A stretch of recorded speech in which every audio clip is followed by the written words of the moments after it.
Hello and welcome to the Yuse Mercari show. My name is Yuse Hydration. I am the founder and CEO of Yuse Mercari. We are a strategic digital marketing consultancy.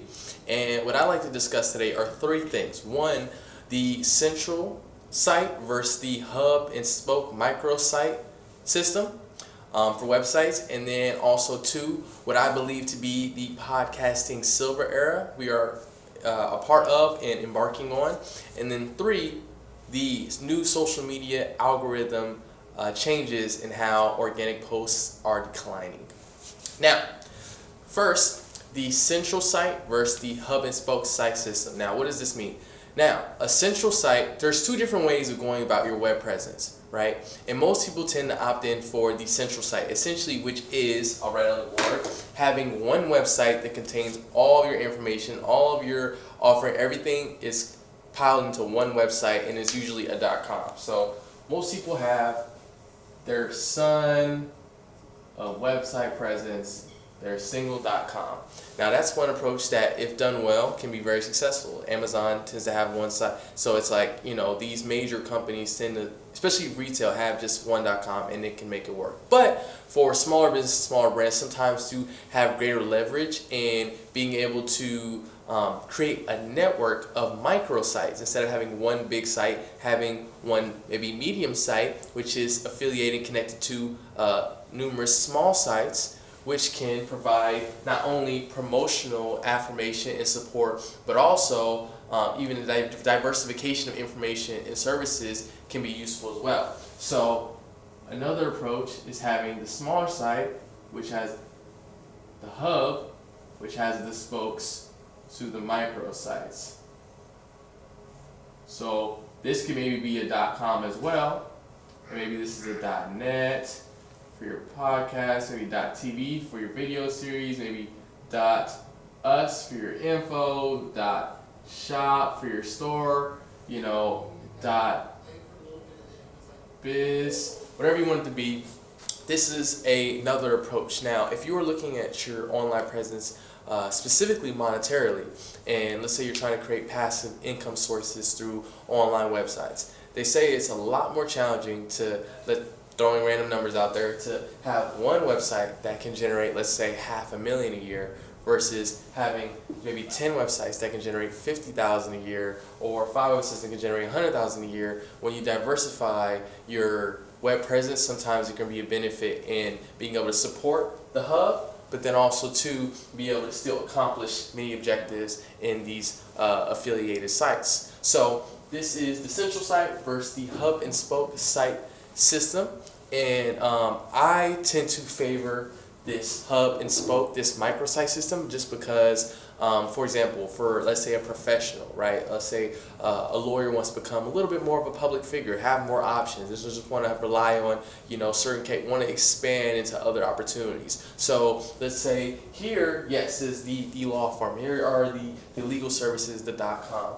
But then for the .net, let's say he has a podcast. We're actually working on one for one at the moment, so this is a little bit relevant. So let's say we have a .net for the podcast series. We have .tv for the vlog series. We have .biz for consulting services. We have maybe .us just for strictly a little bit about me. Just maybe wants to throw a little bit more personable things. Who knows? Maybe .shop wants to sell ebooks and things. Now once again, this can all be done here.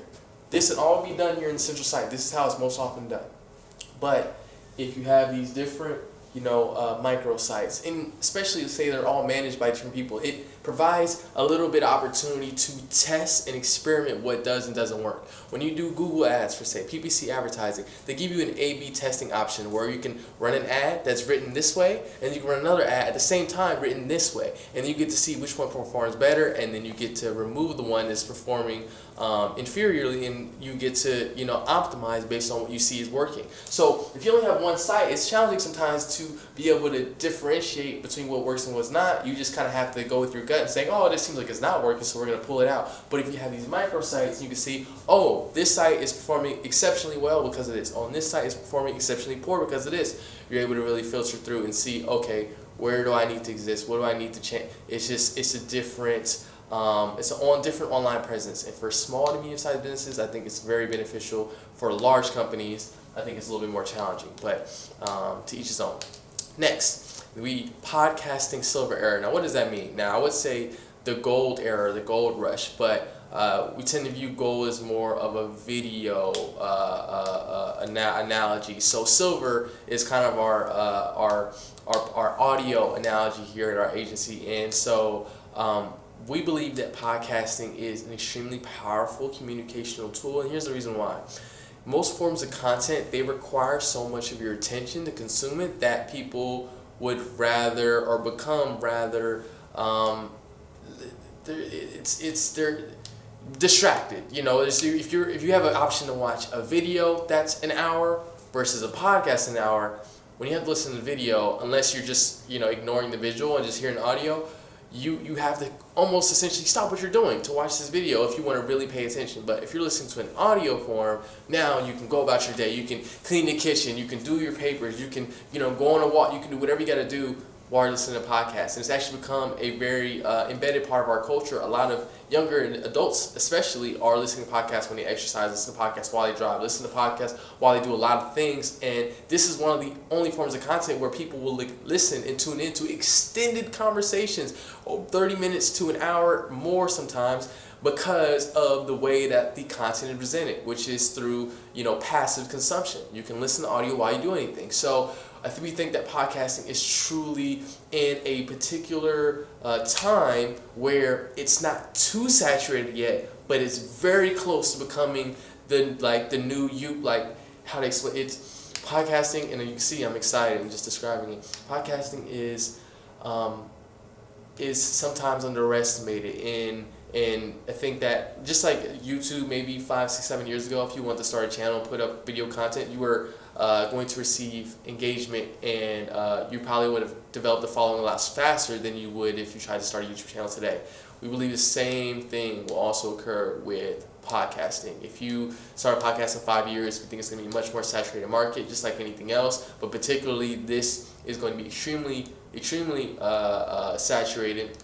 And we believe that there is a missing category or missing selection of podcasts from professionals in particular. So we feel like this is actually one of the greatest opportunities for professionals who have a lot to say, a lot of information, a lot of knowledge, a lot of insight, and that tend to usually only be able to share that insight with the patients, the clients, the administration they're working with, maybe colleagues here and there. But if professionals were to take a certain portion of their day, or their week, and sit down, have a conversation, speak verbally, and record that, allow someone to edit, whether it be someone that I contract or that we work with, edit it, engineer it, evaluate it, distribute it, promote it.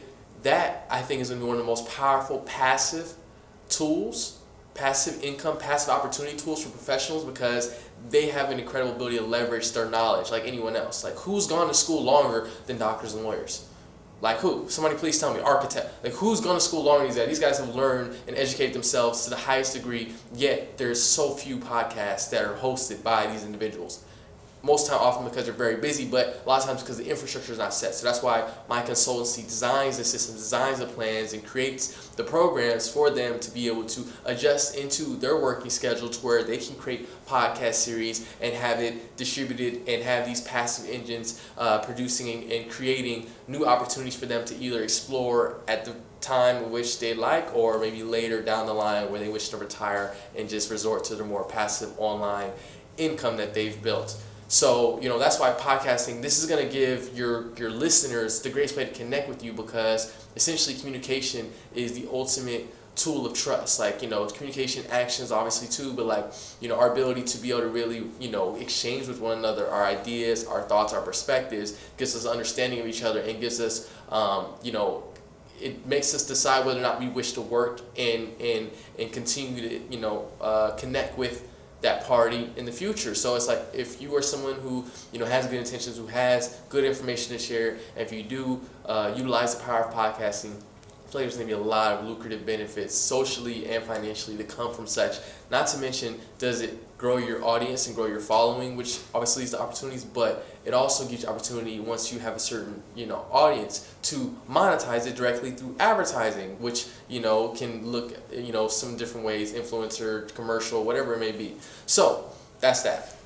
Third piece, social media algorithm, and I want to kind of make this quick because we're already hitting 10 minutes here. The social media reach is not the same as what it used to be. And what I mean by that is, about 7 years ago, if you would have posted on Instagram, you probably would have got a much higher engagement, much higher receptivity, a lot more people seeing it. Even if you didn't even have that many followers, let's say you just added some hashtags, more people would have found your post. More people, maybe would have, started following you from nothing. You start getting a few. That's not the case anymore. You start a new account and you just start posting organically, and it can be the cleanest, the most nicely produced content. A lot of it doesn't matter because the algorithms are changing where not very many people are always going to see it. There's probably more users than ever before on Instagram and Facebook, but yet less people than ever before are seeing the content that you post, unless you boost or advertise your content. Now, this is the leverage that these platforms have built through now accumulating a large user base. Now they have so many people that are to some degree programmed to want to use their application on a day-to-day basis. Now they can leverage that and say, hey, you want this attention, you're going to have to pay for it. We'll give you a little something. We'll give you a little sample. That's what we got to start looking at organic posting now as. It's a sample. It's an appetizer. But if you want to get the entree of attention, you have to pay for it. So essentially nowadays, I'm only looking at social media, and I'm, and all those that work, we're only looking at social media as a commercial advertising tool or a portfolio tool. If you want to just say you have an Instagram and you want to have a plethora of content there, but you have no expectations for hitting certain numbers or getting certain following, you want to just have a reference tool for like people who are prospecting your business. They can come to your Instagram and just see the content and they're not really tripping off the engagement, then that's one thing. We're using it as a portfolio. That's the purpose. But if you're using it as a promotional tool, you have to advertise. You have to pay. Don't let the organic posting confuse you. Don't let the 1, 2, 3 you have to pay for any serious engagement and attention and growing of any following. Like, I refuse to believe, unless you want to roll the dice on organic virality, I never come into social media thinking that, I can just keep posting and stay consistent and it's not the game anymore. 5, 6, 7 years ago, yes, for sure, you came in with great content and posting and maybe the right collaborate, you can make it work. And it's not saying that you can't be strategic with minimal funds and resources. You don't have to drop $1 million in advertisement, but I'm just saying that in order to get any sort of sufficient, engagement and awareness on what you're doing, you're gonna have to invest into some kind of advertising strategy and put some kind of budget into it. So those are the 3 things that I want to touch on. The central site versus the hub and spoke site system. So is it better to have one large website where I house everything in this one.com or whichever domain you use, or should I have maybe a medium hub site, which is maybe a .com, but then have microsites, have a .net here, .tv here, .here, .here, which is going to better serve my business objective. Second, we are in the podcasting silver era. This is the time. This is the time to start a podcast. It doesn't have to become your life. You don't have to do an episode every day. 1 episode a week, once every fortnightly at least, 2 a month. Have a conversation. Even if you're not willing to invest into the production system and somebody coming in with the mic and the mix, even if you're not willing to invest into that, just using your own phone, having your own handheld recording devices. And once again, this is what my consultancy does, is we create the plans for, different businesses to be able to work with the resources they have to still create great content and still reach their target demographics. So get into podcasting if you have something to say. If you have ideas to share, if you have a perspective that's valuable, you need to document it. You need to allow other people to hear it and access it. It's going to increase your engagement. It's going to bring in more customers, more followers, and it's going to essentially grow your brand. Even if it's slowly but surely, the quality and the valuation of your brand will be affected by getting into audio now than later. Don't try and filter through and fan through the saturation when right now is the ideal timing to get involved with that space. Third, social media is now just an advertising tool. Don't roll the dice and just hoping to go viral or just hoping that organic because they're going to really provide something sufficient.